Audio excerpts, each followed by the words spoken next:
Allez, go! RS69 RC, nous sommes le 28 décembre 2022. Messieurs, dames, je vous souhaite la bienvenue sur ma chaîne YouTube. Un grand merci pour votre présence. Je voulais vous présenter deux nouveaux zingues que je viens de recevoir. On a ici une véritable beauté trouvée chez Hebou Shop en Suisse. Un magnifique magasin physique et online. Autant vous dire que là où ils sont localisés, il n'y a personne qui y va. Donc, vaut mieux les contacter par internet et faire vos commandes de cette façon-là. Un modèle en balsa, 1,58 m sauf erreur, de la marque VQ Models et c'est un Pilatus PC6. Un combo ARF, ça c'est un truc que je connais que depuis que je commande chez Hebou Shop. C'est magnifique, c'est un ARF où il vous propose un moteur Léopard, mais c'est du 4S maximum. Également fourni avec l'avion un ESC 60 ou 80 ampères. C'est parti messieurs, dames, un grand merci pour le visionnage. RS69 RC, n'oubliez pas de vous abonner, ça se passe en cliquant sur mon icône en bas à droite de votre écran, cloche des notifications et pouce en l'air si ça vous plaît.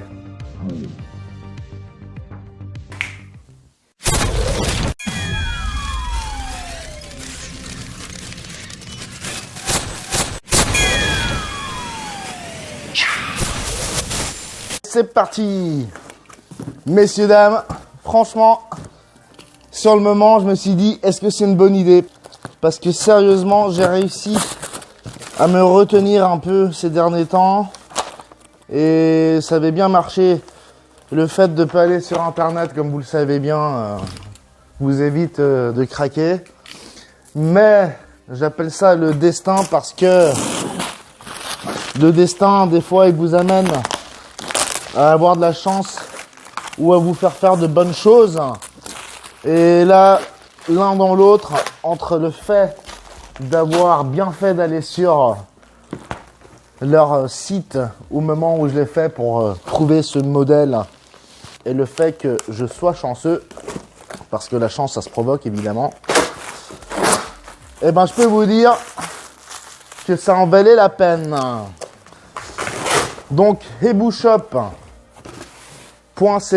messieurs, dames, en Suisse allemande, une belle boîte à godasses. Voilà, c'est sans doute la secrétaire, chose du 39. Et c'est payé cette paire, jolie petite basket. Ça doit puer les pieds là-dedans.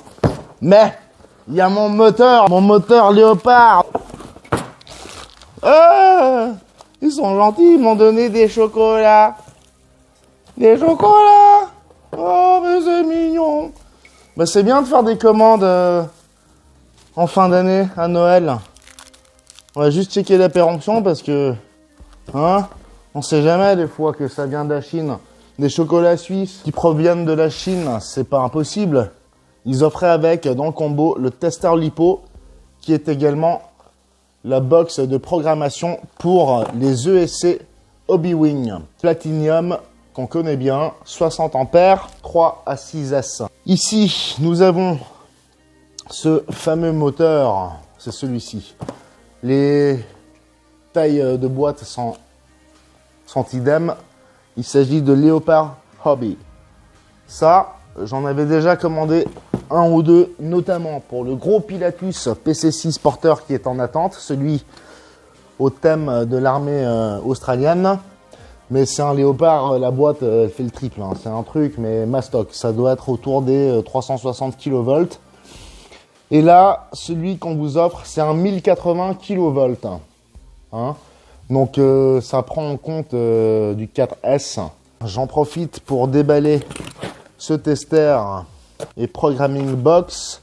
Jolie petite box multifonction, mais je crois que je l'ai déjà reçu une fois avec un moteur lors d'un achat précédent. Pour ça, Hobby-Wing, ils sont assez cool. Il va falloir que je m'y mette parce qu'on est un petit peu à l'ère de l'électronique compliquée et de tous ces gadgets. Et à force d'en avoir chez moi, il faudrait peut-être qu'un jour je sache les utiliser. Et on en arrive à l'essentiel. VQ Models, je vous avais dit, c'est Vinkung, je sais pas quoi. Une marque désormais connu. Bon, ça fait un moment, hein, mais je suppose que ils ont mis quelques années pour faire leurs preuves. Wingspan, donc envergure 1,58, la longueur du fuselage 1,16. On a un poids à vide de 2,5 kg. Et donc, si vous voulez voler en électrique, c'est 600 watts. 600 watts le moteur électrique, je ne sais pas à quoi ça correspond, du chinois pour moi. Et donc, en gas power, en moteur à essence, c'est du 7,5 cm3. C'est pas grand chose, 7,5 cm3. Ça me fait penser un petit peu à ces avions traîneurs, ces avions débutants. 1,58, c'est vrai que c'est pas grand. Bon, j'ai pas de ski ni rien. J'espère que j'aurai la chance de le faire voler avant les prochaines neiges. L'emballage m'a l'air bien vieillot. Dieu sait combien de temps il a traîné dans ce pauvre hangar plein de foin et de paille. Oh là là. Oh là là là là là. Mais c'est beau, mais c'est beau, mais c'est beau. Aïe, aïe, aïe, aïe, aïe. Swiss Alps. Non, mais sérieux. Si ça, c'est pas beau. En tout cas, il est intact. Il n'a pas bougé. Regardez. Pour ceux qui connaissent pas bien la Suisse, Emi, c'est une des plus grandes marques de produits laitiers en Suisse. Un petit échantillon de fromage ici. Swiss Alps, Emi. Il y a la petite croix suisse là qui m'a tapé dans l'œil. Accrochez-vous parce que là, il y aura de la pièce. Donc, combo ARF chez Ebu Shop, ça veut bien dire moteur ESC. Donc, qu'est-ce qu'on va faire sur ce genre d'avion assez petit? On va prendre des cerveaux qui pèsent une quinzaine de grammes, pas plus, qui tractent du 10 kg, même pas. Mais c'est largement suffisant parce qu'alors, c'est d'une légèreté, coaché de partout. Voilà la taille de ce magnifique fuselage. Il y a du bordel qui se balade là-dedans. J'espère que c'est rien de cassé. Mais je pense que c'est tout à fait normal. Mais regardez-moi cette beauté. On a passablement de scotch. Alors, ça fait râler, mais on est quand même content de savoir que toutes ces pièces sont bien sécurisées.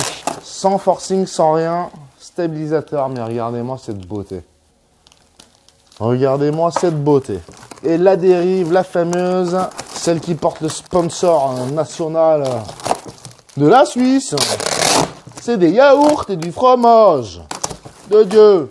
Regardez-moi ça, on dirait un couteau pour couper le fromage. La dérive typique d'un Pilatus, vraiment très moche, très carré, mais c'est robuste, ça emmène pas mal de marchandises à bord, donc pas mal de poids et surtout, messieurs, dames, des parachutistes, car le Pilatus porteur PC6 peut emmener pas mal d'humains à son bord. Grimpe très vite, se retrouve donc à une altitude souhaitée et idéal pour les parachutistes à une vitesse assez phénoménale. Et pour cause, c'est un moteur à turbine, je crois. Mais je ne saurais pas expliquer exactement à quel niveau et comment fonctionne la turbine. Ça reste un avion à hélice. Mais je crois que c'est à l'intérieur qu'il se passe quelque chose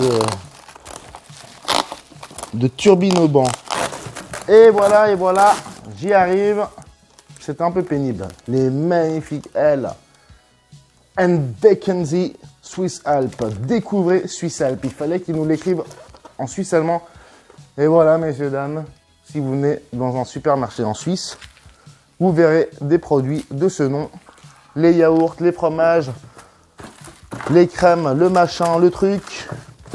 Avec les compliments de l'industrie suisse. Alors, avant de tout déballer complètement, pièce par pièce, et de procéder à l'habituelle vérification que tout soit en bon état, après cette réception, donc il y a 2 jours, je voulais vous montrer à quel point VQ Models s'est donné la peine de bien emballer chacune de ces pièces.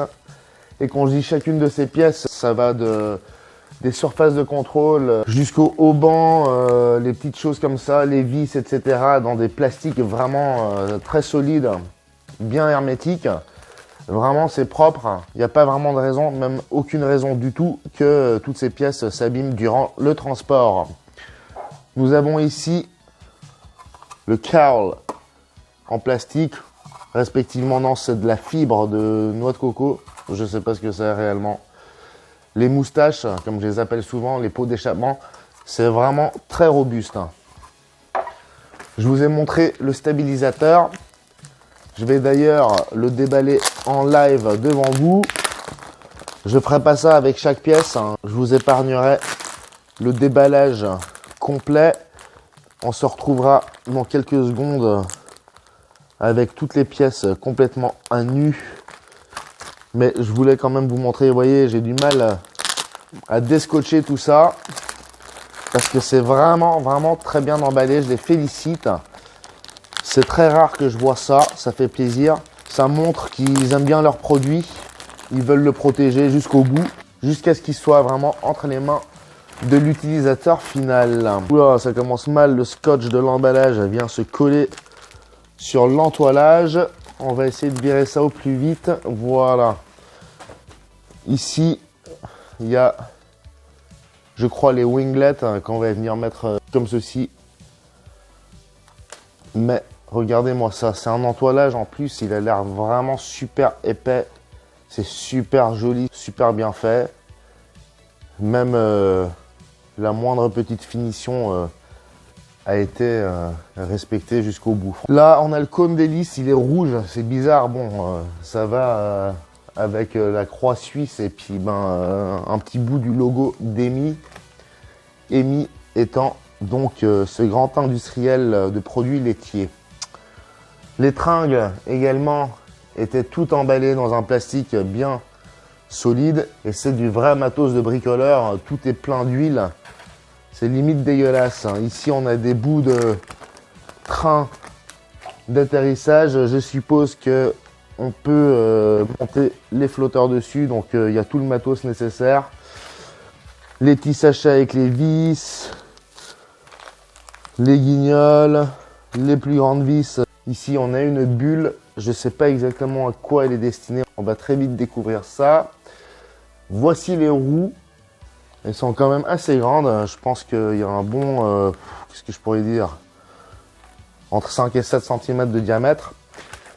Et donc ce modèle, comme beaucoup de modèles en balsa et notamment chez VQ Models, ils sont prévus pour voler avec des moteurs à essence ou électriques. Ici on a les supports moteurs avec le matos pour l'essence et donc le réservoir ici. Voilà.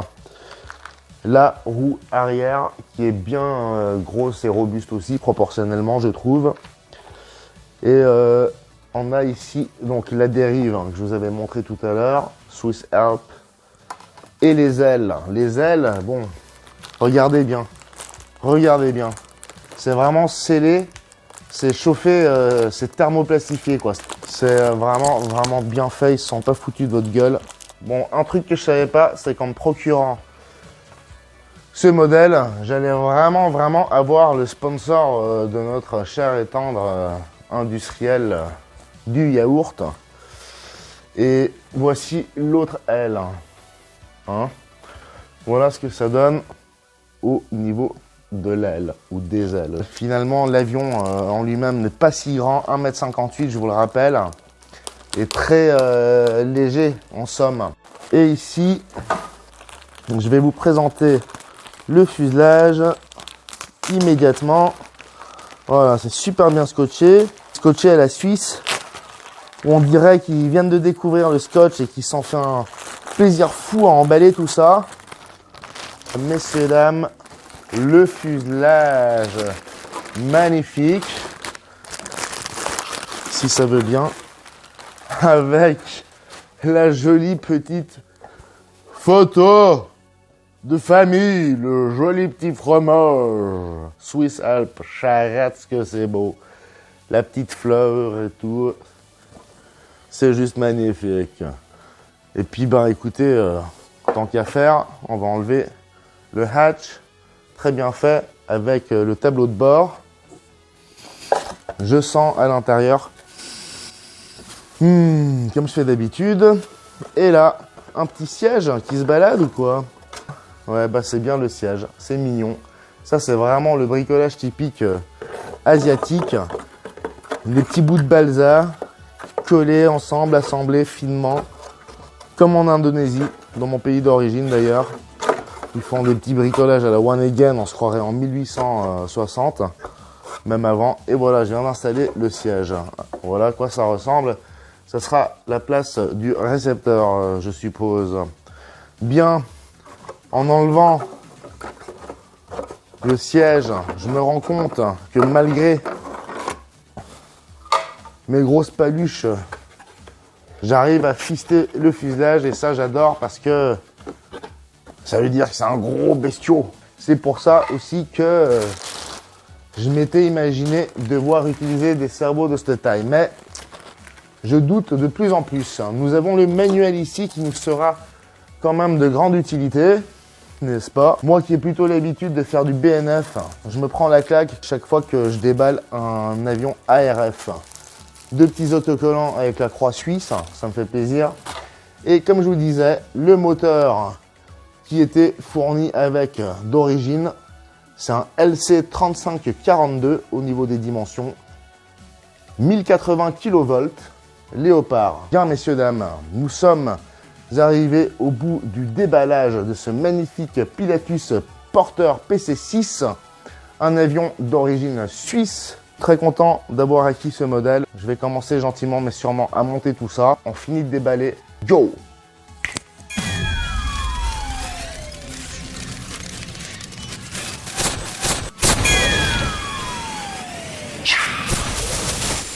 Sur ces ailes, il n'y a pas de flap. C'est bizarre sur les Pilatus, me semble-t-il. J'ai toujours eu des flaps. C'est plutôt sur les Décathlon qui n'en a pas. Peu importe. Moi, j'avais pris plusieurs cerveaux. J'en avais pris 6. Et c'est très bien ainsi. Bien, les travaux sont entamés. Finalement, j'ai opté pour des cerveaux qui pèsent environ 12 grammes. Il y a une traction d'environ 5-10 kg. C'est donc largement suffisant sur une aile comme celle-ci. Les saumons sont magnifiquement lisses. Et en fait, c'est parce qu'ils sont en plastique. Donc, ça apporte un certain renfort au bout de ces ailes. Une fois qu'on a posé les cerveaux, on ferme avec un autocollant qui n'est pas tout à fait de la même teinte. Ça reste quand même bleu. On nettoie ensuite un petit peu autour et c'est nickel, on verra rien. Je viens de découvrir que j'avais des cerveaux qui tournaient à 360 degrés, donc j'aurai suffisamment de débattement. Et en principe, si tout se passe bien, on devrait obtenir ça.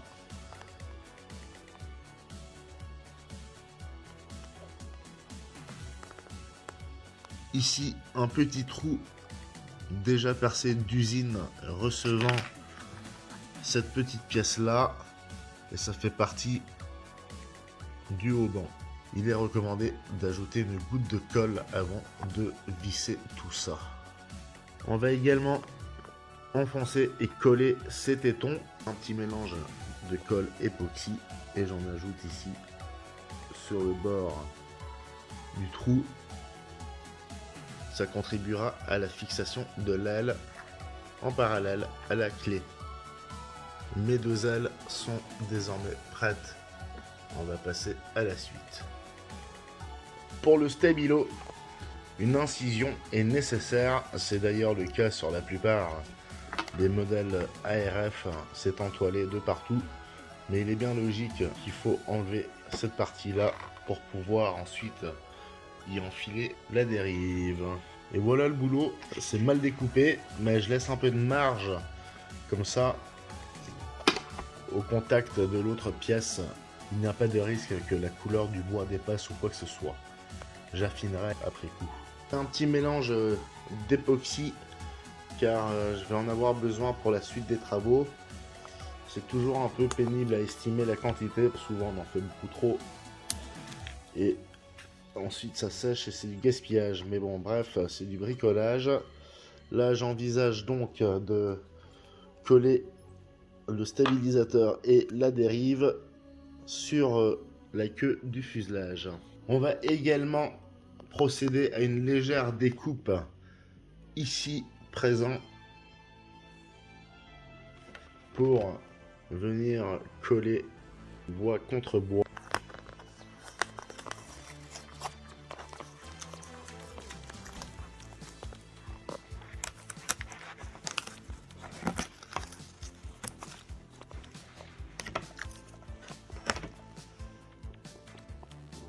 Et voilà pour ce qui est de la petite roue arrière, on vient de la fixer. C'est un petit peu fastidieux parce qu'il faut arriver par derrière où c'est ultra étroit avec un tournevis, tenir ici les écrous en équilibre jusqu'à ce que ça soit vissé. Et on peut enfin refermer et s'occuper de la partie du haut, c'est-à-dire l'accouplement avec la dérive.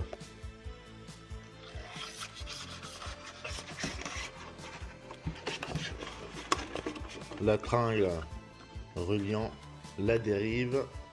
N'hésitez pas à incliner un petit peu le guignol pour être vraiment dans l'axe de la tringle. Je suppose qu'une certaine pression aurait été appliquée au niveau de l'intersection à chaque fois que la tringle bouge si j'avais vissé cette pièce parfaitement parallèlement ou perpendiculairement à la dérive. Et voilà à quoi doivent ressembler une fois montées ces tiges, respectivement ces vis qui font office d'extension pour ce firewall sur lequel il vaut mieux visser le moteur au préalable, surtout pour pouvoir prendre les bonnes mesures. Donc on va placer le firewall sur ces vis et ensuite on regardera par rapport au museau comment fixer tout ça. Si après installation vous obtenez ce résultat, c'est pas si mal. Finalement, j'ai opté pour le moteur fourni avec l'avion qui fait du 3.4S. Ce sera largement suffisant d'après mes évaluations, proportionnellement à la taille de l'avion. J'ai opté pour un ESC 60 A de la même marque que celui fourni avec l'avion, mais c'est un Skywalker. C'est un peu meilleur marché. Mais je me suis pris le chou tout à l'heure à essayer de paramétrer, de régler en tous les cas l'ESC fourni avec l'avion que voici. Mais c'est toujours d'un compliqué. Dès que vous branchez l'ESC sur la petite box livrée avec, donc c'est marqué connexion en cours et depuis il se passe plus rien. Je me suis jamais pris la peine de vraiment étudier comment ça fonctionne, mais c'est vrai que quand vous êtes en plein montage, vous n'avez pas envie d'étudier ce genre de petites conneries. J'ai soudé ma super prise XC60, les petits connecteurs moteurs et tout fonctionne à merveille. J'ai fait un test, donc 60 ampères, pareil que sur celui fourni avec l'avion. Il va de 2 à 6S LiPo celui-ci, donc c'est vraiment parfait. Au pire, j'ai juste à changer le moteur et j'ai un avion plus puissant. Mais comme dit, c'est pas nécessaire, il est suffisamment léger et c'est pas avec cette vieille brêle en bois qui a au moins 50 ans et qui est restée stockée je sais pas combien de temps dans des magasins entre la Chine et l'Europe que je vais faire des folies. Donc ça restera un avion de transport, hein, mais simplement en mode réplique et je ferai rien de spécial avec. Hein. Ça sera un peu l'avion du dimanche, mais par contre un très joli modèle en bois et c'est là qu'est tout le plaisir de voler avec. Et d'ailleurs pour le détail, il est paramétré en mode hélicoptère, hein. Donc c'est une accélération très progressive qui se fait au niveau du moteur et c'est justement ce que vous êtes censé pouvoir déprogrammer et changer en mode avion. Mais voilà, comme dit, j'ai pas le temps, on continue. On a ici une hélice APC 13 par 4 pour les avions électriques. Je pense que ça suffira largement. 14 c'est sûrement un peu trop et 12 probablement trop coupleux.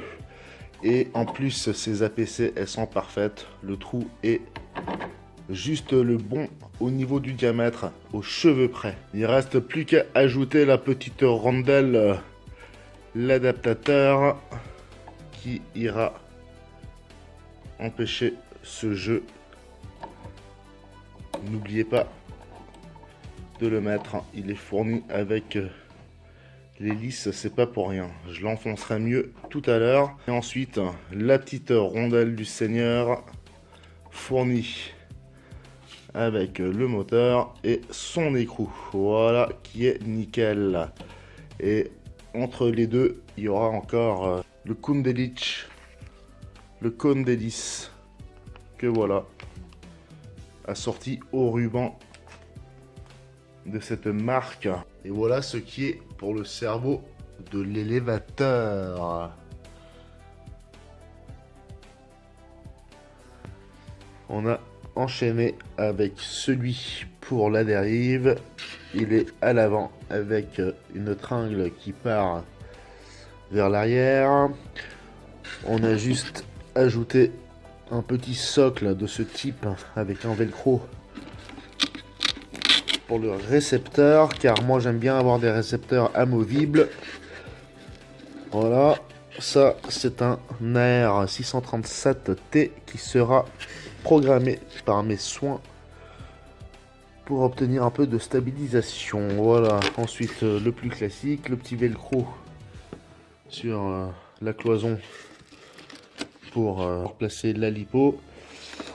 Idem de ce côté, voilà, petit velcro, hop, un peu de mousse légère et souple en guise de socle antidérapant pour la lipo. Juste derrière cette lanière là, j'ai fixé d'une façon ou d'une autre le connecteur de l'ESC. Bon, émis fromage, lait et yaourt, on va bientôt s'envoler.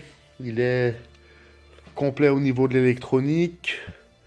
J'ai regardé par rapport au Kundalini parce que moi j'aime bien, malgré moi, appliquer un peu ces petites maniaqueries si on peut se le permettre, c'est-à-dire avoir la plateforme du Kundalini le plus proche possible du museau sans que ça touche. Et là vraiment c'est au millimètre près, messieurs dames, de partout. J'ai essayé. Lorsque le spinner ici rotationne, eh bien il n'y a pas de frottement, et ça j'en suis bien content. Voilà, voilà, ça aurait mérité de faire la vraie petite porte, mais bon, c'est un détail. Pilatus PC6 de chez VCube Models. On n'a plus que le train à monter. Tous les petits trous évidemment sur un ARF sont pré-percés et se trouvent soit en surface, soit cachés sous l'ultracote, enfin sous le covering. Il faut après tâter avec les doigts. Là typiquement j'ai un trou pour recevoir une vis pour fixer le train d'atterrissage. Le récepteur, hein, il est toujours conseillé d'exposer les antennes un maximum, ou en tout cas les positionner de façon à ce que le lien avec la radio reste optimal. Là pour le coup on voit rien, mais les deux antennes de ce récepteur partent vers l'arrière. Une d'entre elles, bah, si vous voyez là dans le bois, j'ai percé un trou et je la fais descendre. Et juste là on voit vraiment pas bien, mais l'antenne, la seconde, se trouve sur la paroi ici. Voilà, à l'intérieur. Il y a un scotch d'ailleurs de carrosserie que vous voyez ici, parce que je l'ai collé avec de la colle toute simple. J'attends que ça sèche. Et donc elle monte, et sa sœur jumelle, elle descend et se retrouve vraiment perpendiculaire à celle qui reste dans le fuselage. Et donc là j'ai juste mis une petite paille dans laquelle j'ai enfilé le reste de l'antenne à la sortie du trou. Voilà, je mettrai peut-être un petit coup de colle chaude vite fait ici, histoire que ça soit hermétique. La structure du train d'atterrissage, c'est vraiment à l'ancienne, mais bien solide. Donc il y a juste ces petites choses là à glisser, mais ça fait vraiment moche quoi. Je pensais qu'ils avaient fait une entaille suffisamment profonde ici pour que la barre soit à fleur. Il y a un raccord ici pour stabiliser. Et on a ici des amortisseurs, on dirait. Et une fois que c'est assemblé, ben ça fait ça, quoi. Et ça vient se mettre ainsi, apparemment. Bien, nous voilà arrivés au bout de cet assemblage. Ça m'aura quand même pris 3 jours à peu près pour bien respecter le temps de séchage de la colle qu'on aura appliquée. Voilà pour ce qui est du train donc. Tout est monté. À la base, ça a l'air super compliqué, mais c'est du déjà vu. Donc au fur et à mesure qu'on monte le truc, on se souvient. Et c'est quand même très logique et simple. Comme cette partie-là a tendance à être souple, avec un atterrissage un peu brusque, et bien ça sera amorti par cette partie-là justement. Cette espèce de piston, cette paire d'amortisseurs de l'avion. On va terminer par la pose des ailes. Et je pense qu'on pourra attaquer les réglages AS3X. Les haubans, il y a juste une petite goupille à mettre ici, là, à travers laquelle on enfile après l'embout. Et voilà, ça se pose comme ça. Messieurs, dames, nous sommes arrivés au bout cette fois-ci, définitivement. Je commence par l'avant, j'insiste et je reviens dessus. Regardez-moi la propreté de la pose de ce Kundelic. La plaque se trouve à peine 2 mm du museau et ça tourne vraiment proprement. Écoutez-moi ce silence. C'est propre, il n'y a pas un frottement que dalle. C'est vraiment beau, Made in Airless 69 RC. Le cockpit, terminé. On a remis le siège. On en a profité pour enfiler les câbles et poser le récepteur sur son socle velcrotisé. Donc bien calé et fixé. J'ai profité également de l'occasion pour changer de récepteur. Je suis revenu à mon bon vieux AR636 AS3X programmé par mes propres soins puisque le 637T n'allait pas. Cette nouvelle technologie de récepteur mérite d'être un peu mieux étudiée car ça me fait perdre patience lorsque ça ne fonctionne pas. Et là, c'était le cas, ça ne fonctionnait pas très bien. Voilà, tout fonctionne à merveille, très belle assistance. On la désactivera à l'occasion car c'est pas forcément nécessaire. Ça vole très bien sans forcément de stabilisation embarquée. Et on verra tout ça en temps voulu. Voilà, tout le reste, je vous ai expliqué, tout est propre. Le connecteur fixe là derrière, c'est quelque chose qui m'arrange également. Faudra juste voir si j'arrive à enfiler le câble dedans parce qu'avec le siège ici, j'avais pas pensé à ça. Il faudra peut-être que je décale un peu sur la droite. La petite tache finale, cette magnifique bulle qui apporte aux passagers passablement de lumière. Donc c'est vraiment très beau. C'est en phase de séchage et là juste le petit scotch que je vais enlever tout à l'heure, que j'avais ajouté pour pouvoir tenir la bulle et la nettoyer à fond avant de la coller définitivement sur ce toit.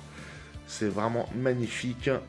Je me réjouis de vous retrouver sur le terrain, messieurs, dames, et ça ne va pas tarder. Je vais enfiler la Lipo 4S 3200 mAh de chez Spektrum dans son réceptacle. Je vais tester le CG. Il faut que je regarde sur le manuel à combien il se trouve depuis le bord d'attaque. Ça se situera probablement autour de la clé d'aile où se trouvent ces deux petites vis. Et donc c'est parti. Airless 69 RC, n'oubliez pas de vous abonner, la cloche des notifications et un pouce en l'air si vous kiffez. VQ Models Pilatus PC6, c'est magnifique. Swiss Alps, 1,58 m d'envergure, il est ultra léger.